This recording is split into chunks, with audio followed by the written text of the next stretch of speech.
Hello everyone. Today we talk about how to fix the app of AK option. You will go to settings. Then we click on apps. After that you will search the app AK option and you will click. Then you will on stop. After that you will go to storage.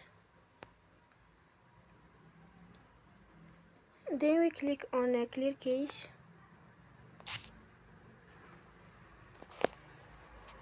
In the end